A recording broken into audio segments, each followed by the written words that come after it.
Judge Michael Nash is the presiding judge of the LA County Juvenile Court. He was previously supervising judge of a dependency. But in addition to his leadership on the court, he's really been a state and national leader on foster care reforms. He just completed a term as president of the National Council of Juvenile and Family Court Judges, is a past member of the California Judicial Council, past chair of the Juvenile Court Judges of California, a member of California's Blue Ribbon Commission on Children in Foster Care, and a member of the California Child Welfare Council. Any introduction of Mike would be lacking if it didn't also mention that previously, as a Deputy Attorney General, prior to his appointment to the bench, Mike was the lead prosecutor, successful prosecutor, in the conviction in the Hillside Strangler case. And in the same way that he protected Californians in that instance, he's been protecting California's children ever since. Judge Nash.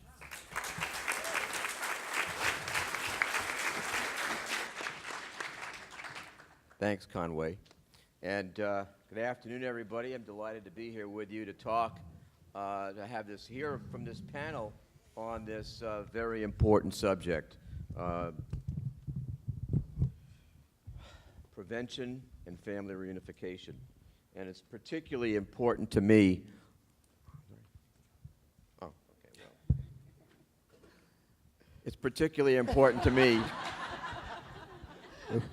I only got two hands here. As a judge here in Los Angeles, we currently have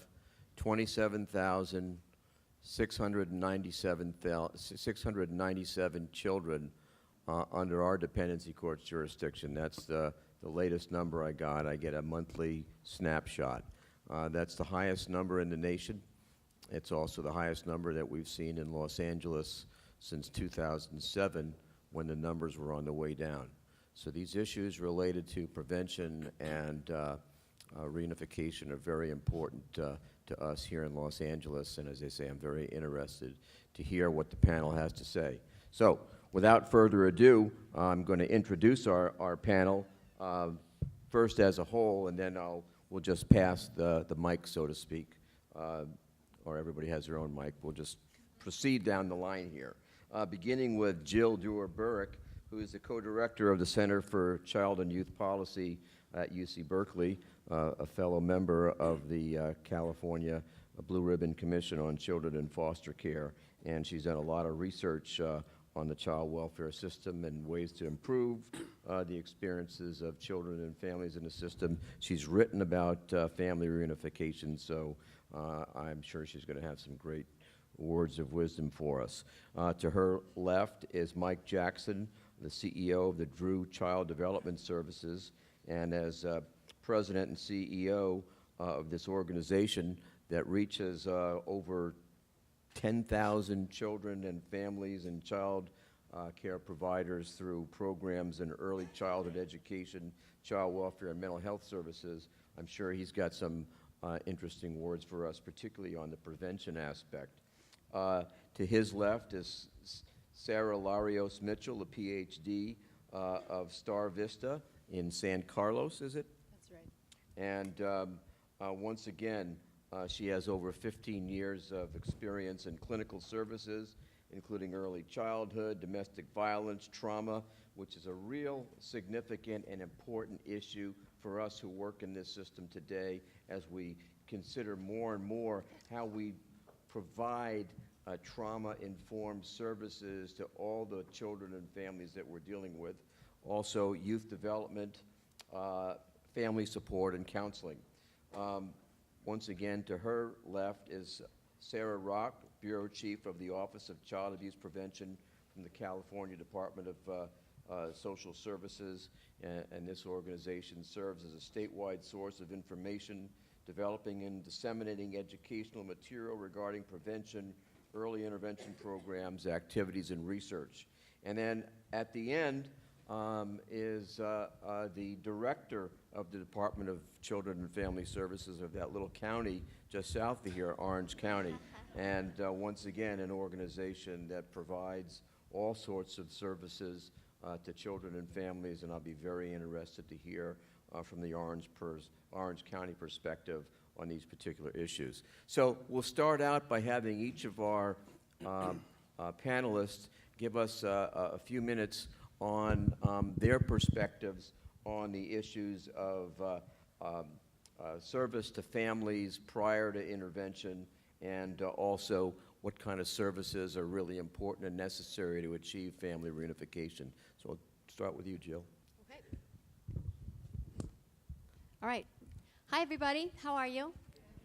Good. Thank you, Judge Nash. When we think about prevention and reunification, we're really thinking about a continuum, and I am going to speak just to prevention issues because that is such an enormous topic that many of us, that's where our hearts are. And I want to first acknowledge my fabulous colleagues. You heard from Barbara Needell this morning, who of course is the guru of all things child welfare data. And so part of my work that I'll be describing here is informed by her work. Also, Dr. Emily Putnam-Hornstein at USC, also here in the audience today. And again, her work is really pivotal to helping me think about some of these issues related to prevention. And I just want to say three things about prevention in my very brief moments here. We need to get smart about prevention. And what I mean by that is we need to get smart about money. We need to get smart about targeting services. And we need to get smart about providing services that actually make a difference for families. So let me speak to each of those very briefly. First, money.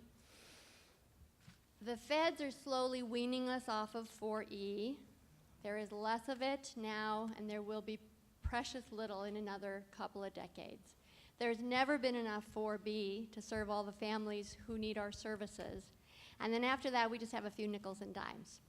So depending upon the county you live in, there's tremendous geographic diversity. And you have some counties that have greater capacity to provide more money or more generosity to provide more money. But in general, the story is we don't have enough. We've never had enough. We don't have very much. So what that means is we can't afford to do nice. We can only afford to do nice if it's coupled by strategically targeted and nice that makes a difference. So strategically targeted means today we know more than we ever have known about which families are the most likely to have challenges meeting their parenting obligations. Decade ago, 2 decades ago, we knew that families who were depressed were more likely to maltreat their kids. We knew that families who were socially isolated were more likely to maltreat their kids. Those are good clinical indicators, but it's not like you can go knocking on people's doors, excuse me, are you socially isolated? Like, that's not a population-based strategy to identifying in this population who's more likely to have trouble parenting their kids. So now, based upon, again, the fabulous work of my colleagues, we have much better indicators at birth, at the hospital, of who is going to have a lot of trouble raising their kids and who's also going to have a good deal of trouble raising their kids. So we can use data. We can use data to identify families who might benefit from our prevention services. We need to do that. And then thirdly, we need to provide services that make a difference. And we need to know what kind of a difference we're trying to make in families' lives. So those are kind of two separate things. First of all, if we're trying to improve child well-being, if we're trying to improve general parenting practices, we have a robust research legacy of a lot of programs that do a lot of really important things to improve child well-being and to improve general parenting. Enriched child care services, therapeutic child care services, family home visiting, nurse-parent partnership, some parent coaching programs, some parenting programs make big, important differences for families. Now take a breath, because I'm about to say something that you don't want to hear. I'm really sorry. We know a lot about how to make kids better in terms of their well-being. We have a very thin evidence base about how to prevent maltreatment. If you look on the California Clearinghouse of Evidence-Based Services, there's less than a handful of programs that make any difference at all in preventing maltreatment. So we have to, if we're going to fund prevention services with those tiny nickels and dimes, we've got to target the families who we know need it, and we have to use evidence-based practices that are going to make a difference. And if we just can't afford to do those evidence-based practices, finally, we just need to develop services that have common elements that we know make a difference. Long duration, saturated services, culturally responsive, strengths-based, and professionally delivered. Finally, it's probably not a zero-sum game, you guys. I know there are many people who like the waiver. We like to take money from the back end. We like to put it at the front end. And what did this morning tell us? We have so much work to do on the back end. We have so much work to do on the back end. It's probably not a zero-sum game. We probably need more dollars to provide these prevention services that families so desperately need. Thank you. All right, Mr. Jackson. Yes. Thank you. Can you hear me? Yeah. The presentation this morning was really very dramatic. It really produced some evidence that I had seen anecdotally over the years as CEO working in South Los Angeles, Watts Willowbrook area, for those of you who are not from this area, where you have families who are black and brown families. At the time I became CEO, it was mostly black families. However, that statistic has dramatically shifted over time, and we service majority Latino families who were depicted on the charts that Dr. Nadell put up this morning in terms of who goes into the system. So I didn't get an education about, I didn't get models given to me regarding how to deal with many of the issues that were being presented to me at the time I took the job. And we are an agency that was set up called, we were Drew Child Development Corporation. So our specific core focus was with children and developing and caring for children. But we weren't given a training and an education on an ongoing basis about what the issues that we had to deal with. So we had a lot of maltreatment.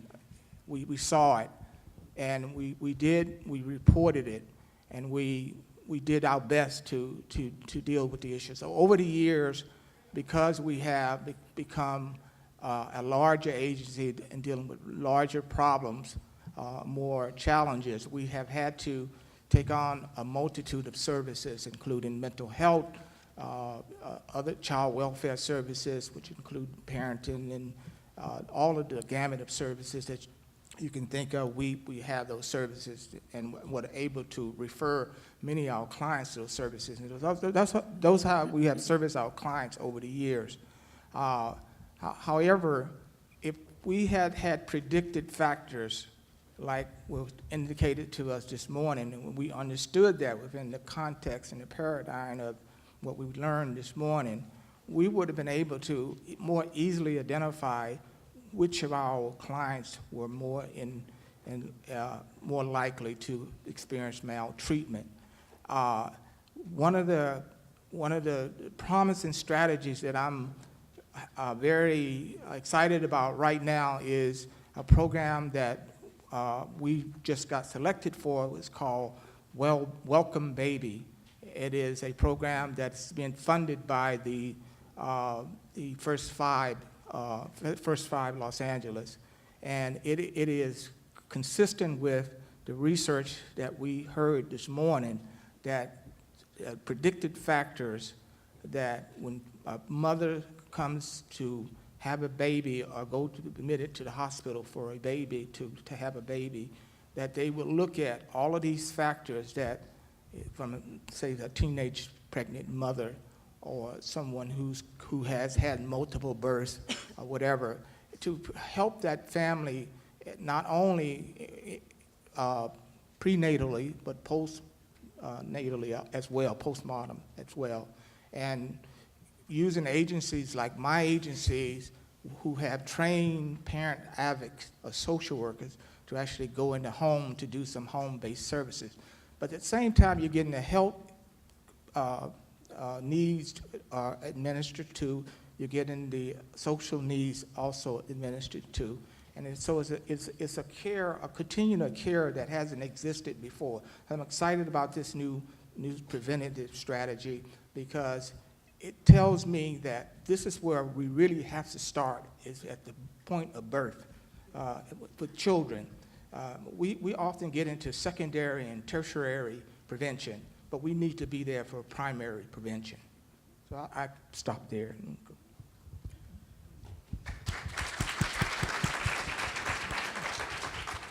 I wasn't sure if we were going to applaud or do the happy hands.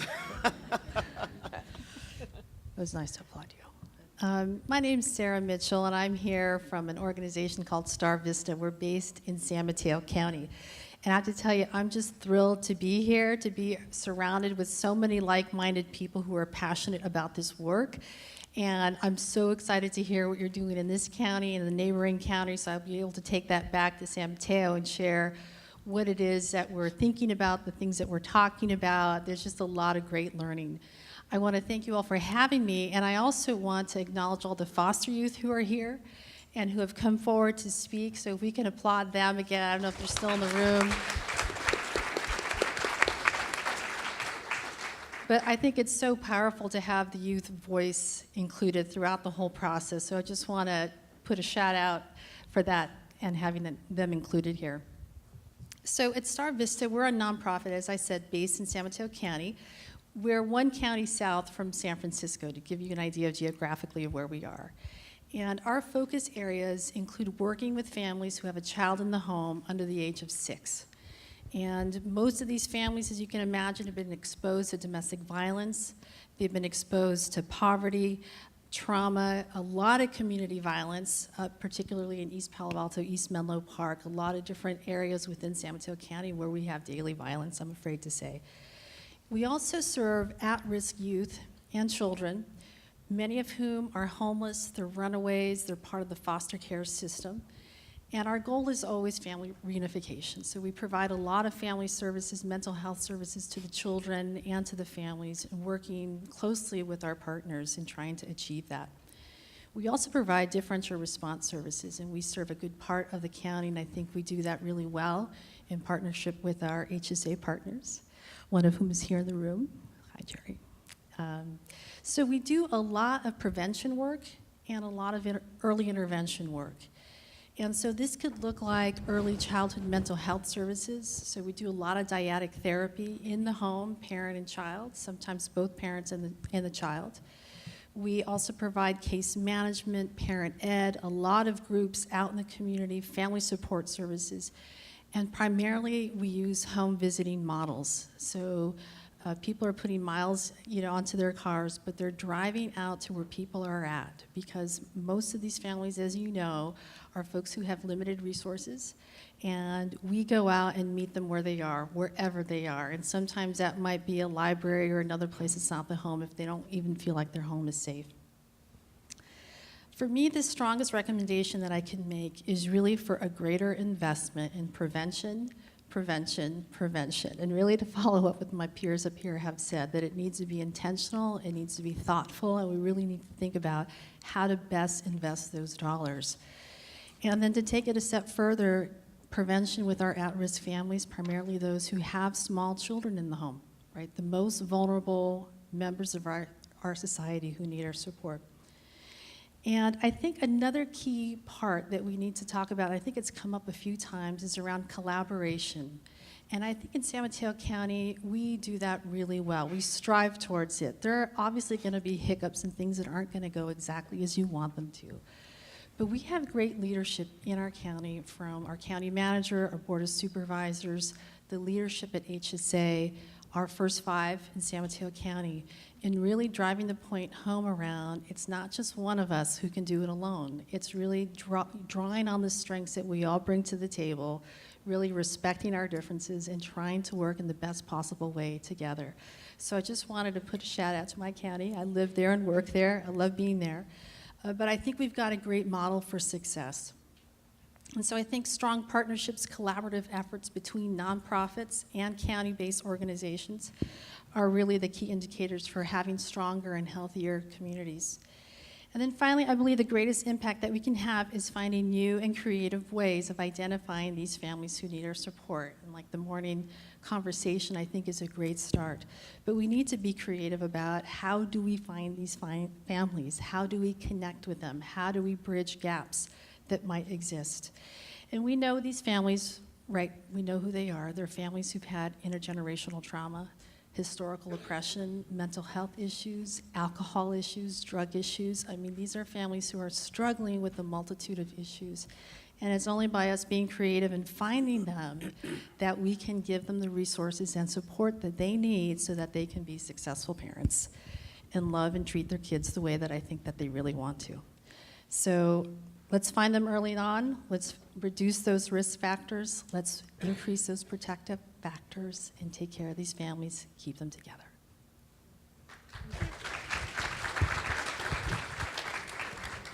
Hi, everyone. I'm Sara Rock from the Office of Child Abuse Prevention, and I'm here to kind of share a little bit about what the state is doing, which is a lot. So I don't know if I can get that in 3 minutes, but of course, you know, there's time for questions, and then afterwards, if I don't address an issue, please come and see me. And it's a little bit hard being 4 out of 5 after all these great people have addressed issues, and I think we're all on the same page about and all passionate about prevention. The Office of Child Abuse Prevention actually covers prevention, intervention, and treatment. The majority of the funding actually goes to intervention and treatment, but I have a place in my heart for the little prevention dollars we do get and from the feds and put out there, because we can do so much with them. To kind of dovetail on what Jill said, with which I concur wholeheartedly, I want to say I think there's a lot we can do, even though the money is tight and the money's not going to get better. And that has to do with her comment about working smarter or being smarter about the services we're looking at. It has to do with us working more together in an integrated fashion across disciplines, across departments, across divisions. And if we can do more of that, the result of it is going to be better prevention. That doesn't necessarily require new money. It requires a different way to look at things and new systems. And I know all of you are probably working on some major efforts already where you're doing that, in addition to sharing data and targeting and coordinating outcomes. So we can do so much together if we can work as teams and communities to support our families and kids by targeting those outcomes and getting the data we need to support that the work works and to support that we are all doing our jobs. So I think I can say, and I know our director, Will Lightbourne, will correct me in the next panel if I get this wrong, but that CDSS is contributing in a lot of ways to those concepts. Through various initiatives, through the core practice model in particular, which addresses the KDA settlement, we are looking, that requires teaming, working together in teams for solutions for families. It requires cultural humility or cultural competency, and it requires family engagement and family support. For us at OCAP, the family support and family engagement is key to prevention and successful work with families, because I believe the data shows that without it, we don't have very good results. Interestingly, I'm not sure how much is out there around implementing that work, and we can't just say we're going to engage families and we're going to do family support. There has to be authentic efforts to include families and children in their case planning and outcome setting and everything else that pertains to them and their lives. So there are different things that OCAP is doing around that to support it. One of them is to support a statewide network of where the Strategies support, which is a nonprofit organization, provides training and technical assistance to community-based organizations that are more and more bleeding over into working with county child welfare agencies and other governmental entities, even though they're primarily funded to work with CBOs. The focus of that training is to build capacity so these folks can develop, these family service entities can develop or deliver professional level services. So we are making an investment in doing that. I think that's about it for us. There's lots of other things, as I said, that we do specifically, but in terms of broad principles, I think emphasizing the family support, working as a team, and targeting outcomes together would be the main ones. Thank you.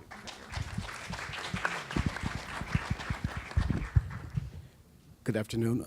My name is Gary Taylor. I'm the Child Welfare Director for Orange County, and in Orange County, we have a child population of about 800,000, so we're a very young county, a very young county.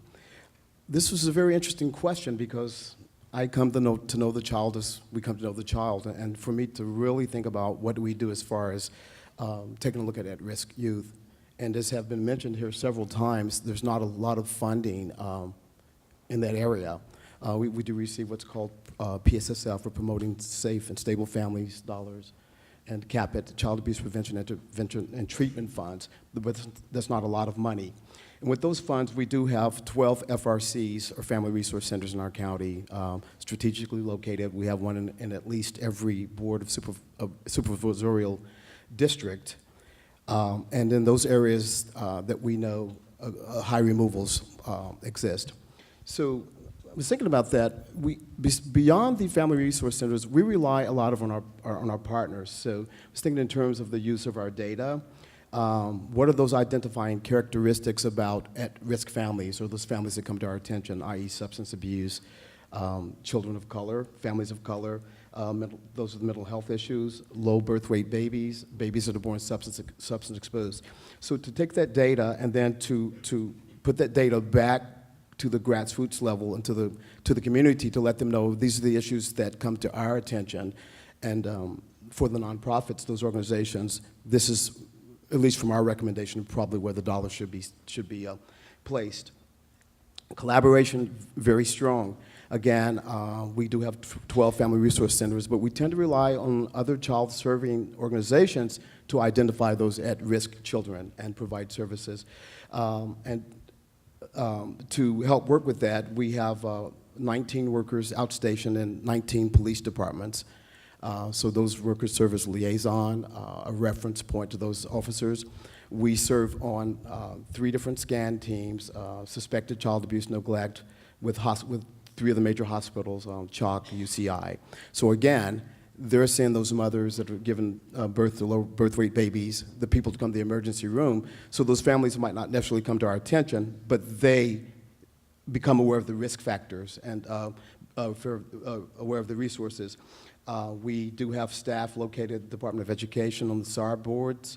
We have Department of Education staff co-located in our buildings, mental health co-located in our buildings. The other thing is to develop these collaborations, not just in time of need, but to have these ongoing relationships. I'm part of the Blue Ribbon Commission with our presiding judge. We have a very progressive presiding judge, Judge Doug Hachimanji. So just to have established and maintain an ongoing relationship with him, we have what's our AB 636 redesign planning committee, which was designed around AB 636. We never disbanded that committee. So at the committee, I have mental health, probation, we have contract providers, we have the parent voice, we have the youth voice. So again, when we're talking about at-risk youth or developing new strategies or determining what services are available in the community, those bodies are existing. We have the Orange County Children's Partnership, which is chaired by one of our Board of Supervisors. Again, you have high-level child-serving directors at the table. So we're kind of problem solving, and again, we're ready because those bodies are established and continue to exist. And again, just the use of data to help inform our decision making and us to be able to voice to the communities what the needs are and the trends that we are seeing. So again, this is a very thought-provoking question for me because I tend to deal with the children once they've come into care. We do have differential response path 1, so where the community can respond to those children rather than us when it does not rise to our attention. And very strong partnership with the faith community. We have a movement called Faith in Motion, and we're involved with 58 various faith organizations, mosques, temples, synagogues, and again, raise awareness among them. And a number of them are now doing parent classes, substance abuse treatment. One of the churches in South County has a parenting group. So again, to identify those child and serving agencies and partners in the community and us to share with them the characteristics, and they help treat. Okay.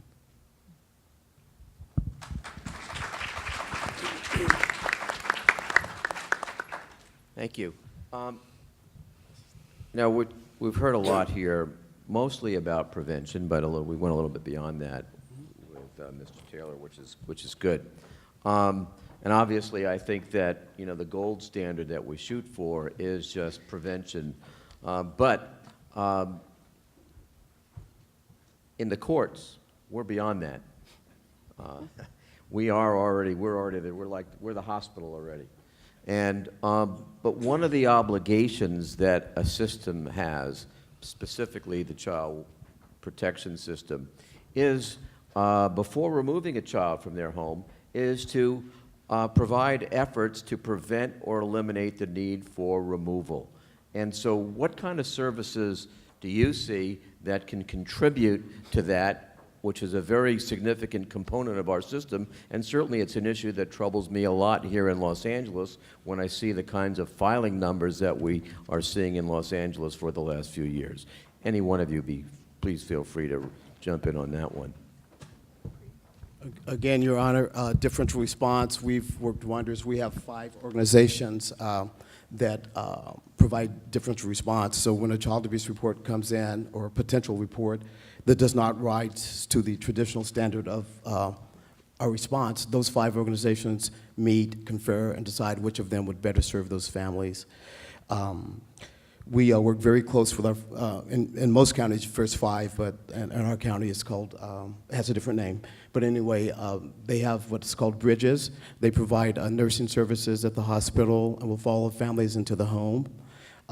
With some state funding, we have what's called an MDCT, or multidisciplinary consultation team, where particularly with teenagers, or teenagers like youth with behavioral problems, and that team can respond to those families to prevent them from coming into our system the traditional way. I'm a firm believer in fatherhood, a lot of fatherhood work in our county. I've mandated fatherhood training in our county, and for those organizations and my staff because we tend to be a very female-driven system, and no offense, but it's true.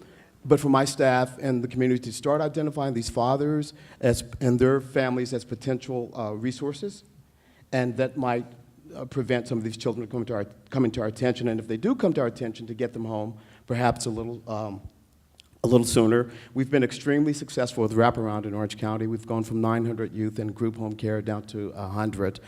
And with our wraparound savings, we use that money very creatively. We use some of that money to support adoptive homes for AAP when those adoptions are about to disrupt, to use that funding to keep those stable, provide the children from coming into care. We use some of those fundings for our dependency drug court staff, and we use some of the funding for sibling groups. In our county, we struggle with sibling groups when they come in, 5, 6, 7, where do you place them? And so we know that as you separate those siblings, their educational outcomes diminish, they're more likely to end up in group care. So we use some of those funds to support sibling constellations. So those are some of the things that we're doing in our county, sir.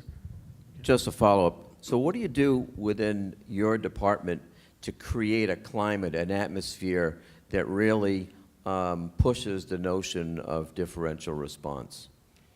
It takes much work. That push, along with other efforts like the LGBTQ, the racial disparity, really takes a long time to kind of prep staff.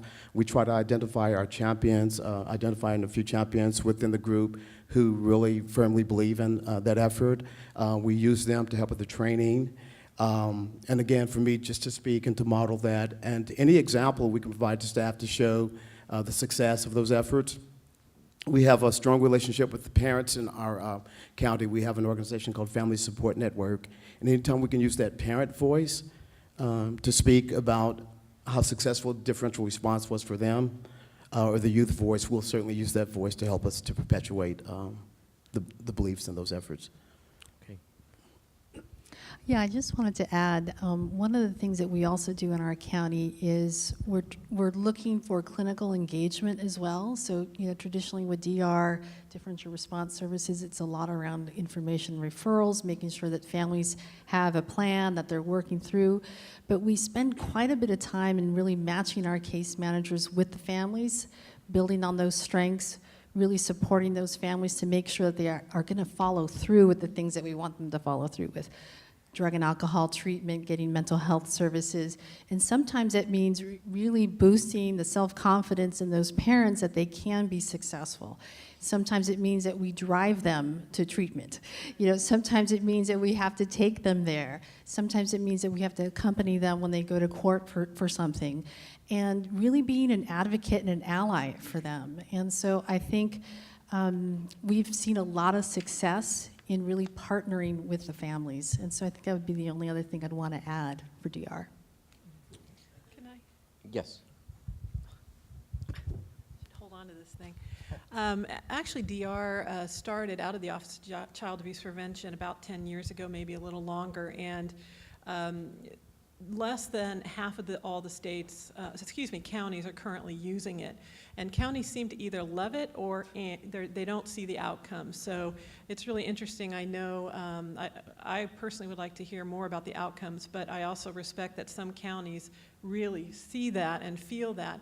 And I think the real value, too, of DR is that all of those families that are Path 1 that really may not be at risk, but are identified by a community member, maybe a family member, as having some problems or concern, we have a system under DR of taking care of them by connecting them to a community-based entity that hopefully is trained to work with families to assess if they do have any risk and move on. So processing a standard child welfare referral is not much different than it is if you bypass DR, but the value is those really early people. And you know, what a tragedy is when, you know, I was in a county once that there were 22 calls made on one kid. So clearly, there were problems with that family, didn't rise to the standard that it was filed on, but they were in trouble. So DR can catch those families. Yes, please. Just very briefly, one comment about differential response because it is so widely used in California. And just a couple of things to bear in mind. The first is that it really, if it's going to work relatively well in a county, it needs to be grounded in an appropriate risk assessment. So for those counties who are using SDM, structured decision making, which again is an evidence-based tool where you really can assess both safety and risk, then you can more again use data to inform who you're going to identify as needing a different kind of a differential response pathway. But the second thing to bear in mind is the differential response isn't really a program. I mean, if somebody said to me, you know, tell me what the parameters of multisystemic therapy are, you could say what that is. If you said, what is home builders, you could say what it is. They're program components. Differential response is a strategy. It's a process. It's not really a program. So we really need to be really thoughtful about that. If you want to launch it in your county, you should really figure out what it is you're about to do. Because again, you're going to be throwing a lot of dollars at something that is currently pretty ill-defined. And the more we can define something and clarify what its actual program components are and whether they're evidence-based, the more likely we're going to get the outcomes we want. I just want to say that in terms of DR, we have found that the family preservation component really works for us. And again, the data is anecdotal. We haven't kept a lot of formal data.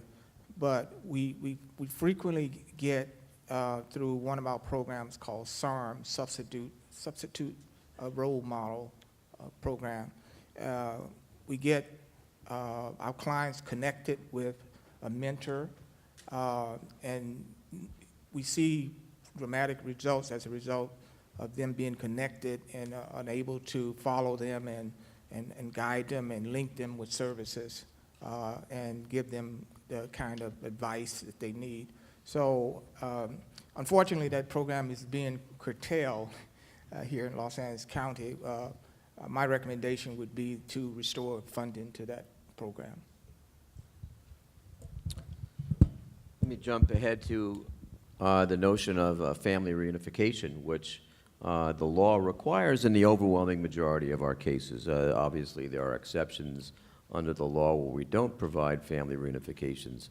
But all too often what I see, not only in our own courts but elsewhere, well, I see courts ordering things like, parenting, anger management classes, individual counseling. What's wrong with that picture? One size fits all. And that's problematic for us, one size fits all. Myself and one of my staff several years ago did a survey with some parents who actually told us that much of what you're giving us in the way of a case plan is not what we need. What we really needed initially was food, shelter, clothing. So they were telling us you're completely missing the boat. You know, you're running me to parenting classes. I've got 4 kids. I'm going 4 directions. I need housing, food, clothing to stabilize myself. Then I will work on your case plan. The second thing that they pointed out to us was that we treat couples separately. We'll tend to say, have the father leave the home or he can't visit or whatever. And the ladies were saying to us, in spite of what you think, this is my family. And so I think that we could do a better job at more holistically treating families. The suggestion was that when we do counseling, we do not send them separate directions, that they want to go together. So again, this is the voice of the parents. But again, a more tailored case plan, more specific. Having been sitting in my seat for 3 years, often I see that the reason that the child was removed is here, the case plan is here. So some of the expectations that parents are to arrive at, or like the standard sometimes is a little high, you know, when you consider why the child was originally removed. So, and again, I think to increase father engagement, to identify a whole other pool of family members and resources to expedite reunification. So, and thanks for the opportunity to speak to this. It's great. I appreciate it. Well, my concern when I hear that is that there's a whole range of those things. It's not defined and may not necessarily be defined, and they aren't necessarily best practice. Parent education is the #1 thing that counties spend their money on with the OCAP funding streams, by far. And there's no definition for that in terms of, I mean, it's supposed to be a best practice and so on, but it just raises some concern, and I think that's true about all of those sort of general categories you mentioned, Your Honor, that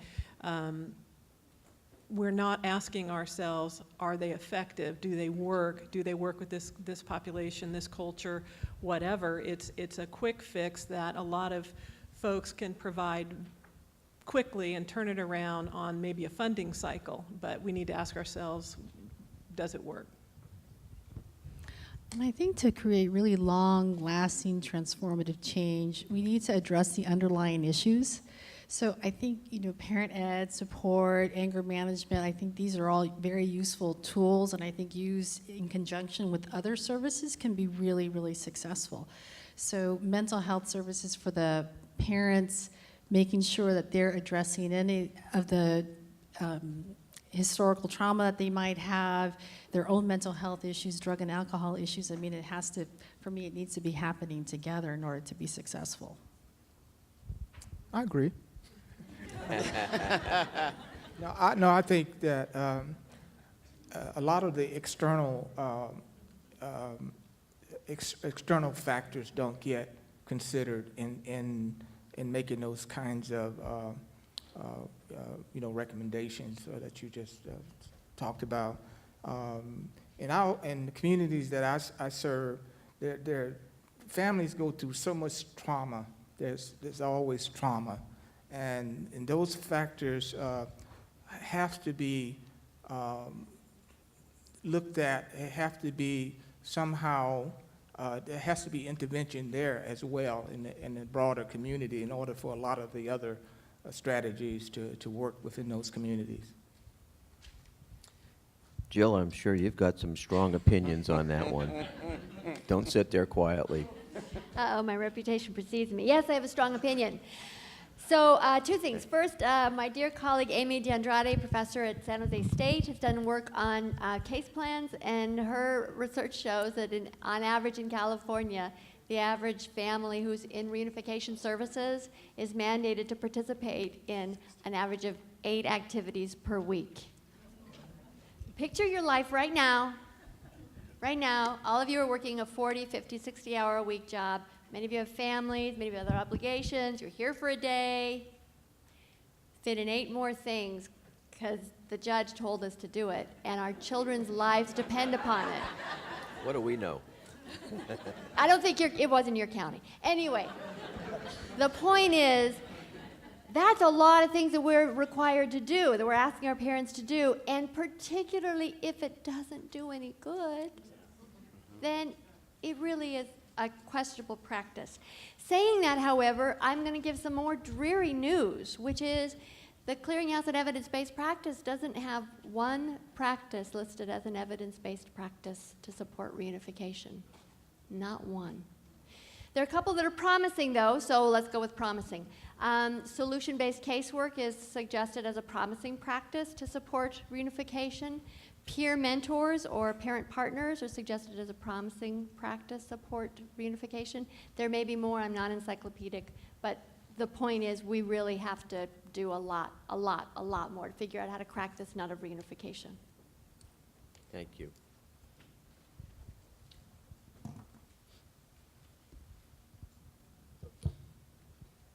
Now it's your turn. I could sit here for another hour or more just asking lots of silly questions. But let's take some questions from the audience. Let's see, this first question here, and anybody can answer this. Well, you may have already answered this, Jill. Is there an evidence base for DR?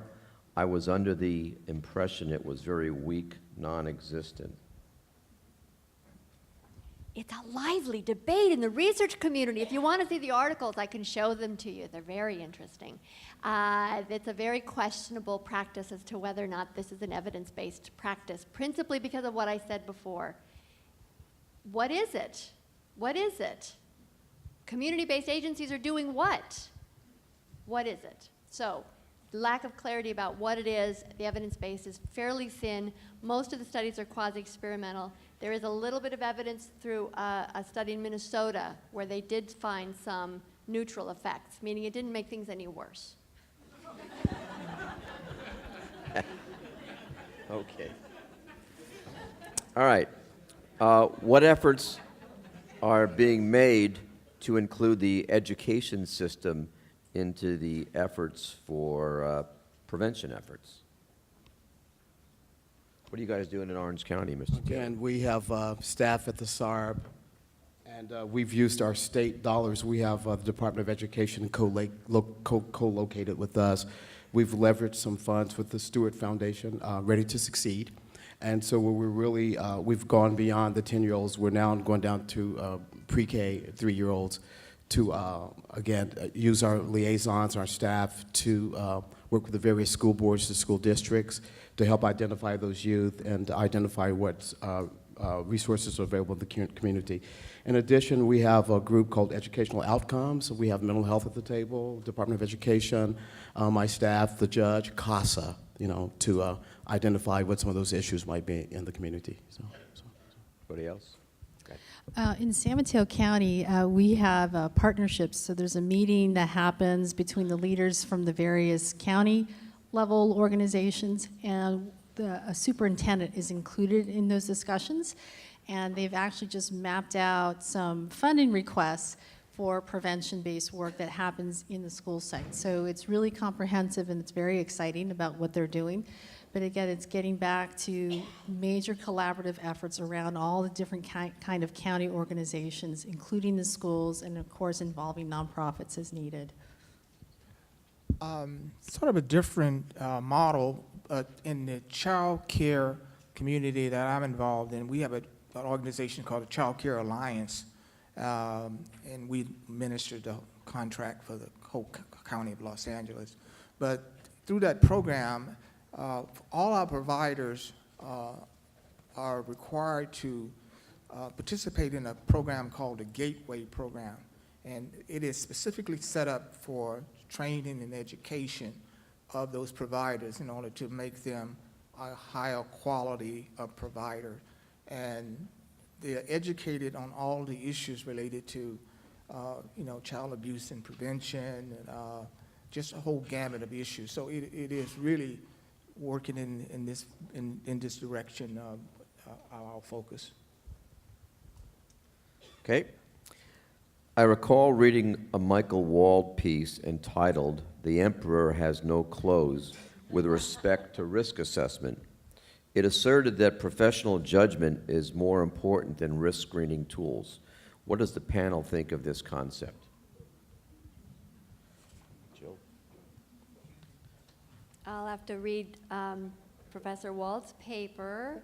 Generally, there is a fairly robust evidence base for risk assessment tools that are actuarial based, meaning things like SDM, and that they are awfully good at predicting the likelihood of reabuse, and much better than professional opinion. And Your Honor, I think that we do use an actuarial tool in our county, and I think there's a place for the tool, but that is not to discount staff members' judgment and their intuition, and I think the two should work together very well.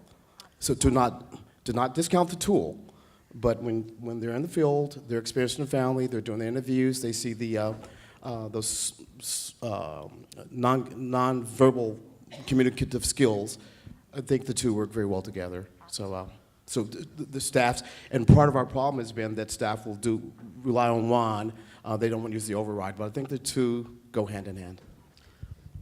Mr. Taylor, as a follow-up to this, so what do you do, or what have you done in Orange County to institutionalize the use of structured decision-making so it really can be used as an effective tool? And let me just give you a little side note. Years ago, when we started it in LA, I would meet with one of the administrators for the LA County DCFS and said, okay, how's the training going with structured decision-making? And he said, well, it's like this. We kind of got the folks in the church in the pews, but we don't have them as true believers yet. So how do you get to that point? Actually, Your Honor, I'm thinking about relaunching it.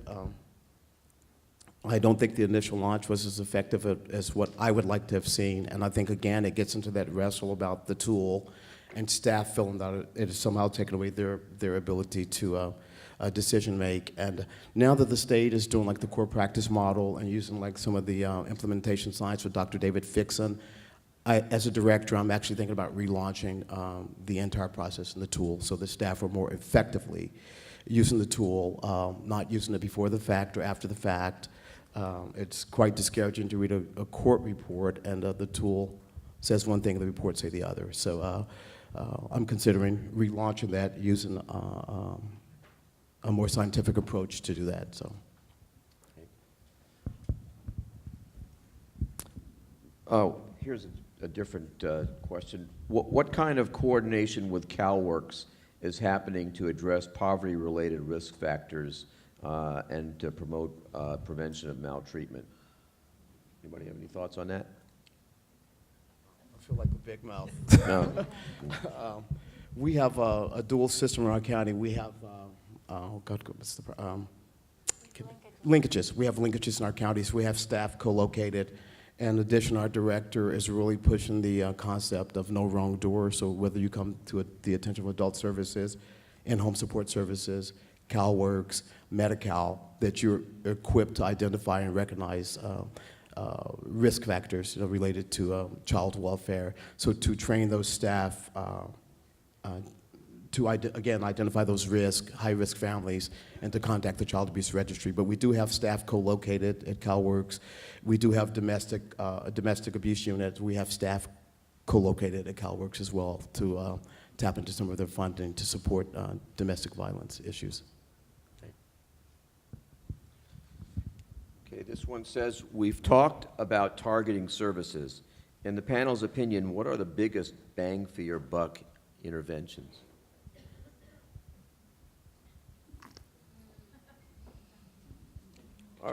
That doesn't have to be the biggest, but bigger ones. For prevention? I would say And nurse family home visiting, the nurse family partnership model that David Olds has been promulgating across the country is, I think, has the richest, most robust evidence base. And with us, for children in care, with the $40, certainly wraparound has completely transformed our system. And I really would like to see that model implemented up front. I am hopeful for the waiver. And if that waiver comes to fruition, I'd really like to model wraparound at the very beginning of the system. And then, in spite of the lack of evidence, differential response for our county has made a significant difference. We do have DR Path 1 and DR Path 2. I think staff wrestle and the community wrestles with what is imminent risk or imminent danger. And I find as a child welfare director, we are often involved in situations we should not be involved in, family law, other child serving agencies that don't know what to do, so they call us. They use certain language, we perpetuate that language, and we have these children and families in our system, and the reason we're confounded down the line is because they probably should never have been in our system. Someone else should have served them. So again, to help identify those families that need some sort of intervention, perhaps from a community organization or church, but not us. And so, and in our county, DR Path 1 is not funded. We just have the generosity of 5 organizations that are doing it. But that has had a significant impact on children who probably would have come to the attention of CAR. We probably would have responded because we will tend to err on the side of caution. But with those families, should have come to the attention of the child abuse services, no. I think we truly should be reserved for the families that are, those truly, truly high-risk families, and that other child-serving organizations should do what they're paid to do. So, I want to say, making a pitch again for family engagement, that it's not necessarily, there are evidence-based practices, but it's not necessarily, doesn't have to be evidence-based, I think, to be effective. And it can be rolled out as cheaply as having one staff train a group of parents and support that group of parents. It can be OCAP is funding, or CDSS is funding 20 leadership academies for parents across the state, and creating 7 parent leadership teams. Then we'll be supporting counties to learn to work with parents, because again, that goes around the implementation piece I spoke to earlier. But it can be a very cheap program, and probably the most effective is parent to parent. Just tap into it, set it up, support them, bring them food, whatever you can do. But if you bring people together, the parents can kind of do a lot by themselves that doesn't involve professionals at all.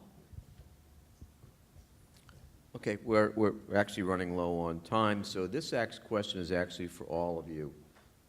What is at or near the top of your wish list for how the child welfare system can do a better job of serving at-risk children and families? And that can be legislative, policy-wise, programmatic, whatever you see fit. And any one of you can go first. Or we can. More Go ahead. money for prevention. Is it more funding for prevention? Prevention arena. Okay. I would say leadership, creating room for prevention. Yeah, I think for me, it's a lot around leadership and really modeling the collaborative spirit and investing in prevention, continuing to do that. Flexible funding, and I think really collaborating, reaching out to neighborhoods, and finding that capacity within the neighborhoods and strengthening the neighborhoods to take care of their own. So when you talk about flexible funding, you know, there are some efforts right now. There are folks meeting around the country to talk about reform of financing in child welfare. So does that just mean offering more waivers under 4E, or is there a different notion of flexible funding? I think it's more broad than just child welfare. From other leaders, I hear them talking about funding other than the child welfare, but since my experiences in this particular area, I am looking very forward to that. And we're often accused of, by families, when we're in litigation, of you take our children for money. So the way the system is set up, it truly gives that appearance that, you know, you have providers that get $8,000, $9,000 a month for a child. The shelter, the cost of a child in the shelter is $500 or $600 a day. So as a parent or to a community member, it appears to be very true. So I think, again, the use of those flexible dollars, we do have our 12 family resource centers who could do really big things. I was talking to the director the other day about prevention, and she said, well, we kind of do intervention, you know, so even the resource centers wrestle with prevention. And I think just flexible use of those dollars, that the dollar is not about placement, will allow us to do some pretty tremendous things. So if you get the 4E waiver in Orange County, which I hope you do, and you end up saving some money, how are you going to reinvest it? I'm going to reinvest it again. I would like to use wraparound-like services up front. Currently, when children come into our system, even if we remove them, we have what's called the conditional release intensive supervision program, where the judge and us will agree that those children can go home with the intervention of the court. But to wrap services around them, I would love to put more money into in-home support services for families, in-home coaches. I think that we tend to treat parents in a bubble, go to parenting, go to counseling, but you don't get to practice with your child. And so I think to put those services in the home, that they're getting to, you know, as they're taking the class, they're getting to apply those lessons learned to the child at the time. So I would put some services there. Again. Okay. Jill, you get the last word. Oh, no. I just want to echo everything that my colleagues have said. I would absolutely support additional dollars, particularly at the front end, not in terms of the front end of the system, at the front end of life. That's what I'm advocating for. At birth, the front end of life. Families need some support services to help them parent their kids well. It's evident. And lots of families need a lot of help, and we could do that. Thank you all for your insights. Thank you.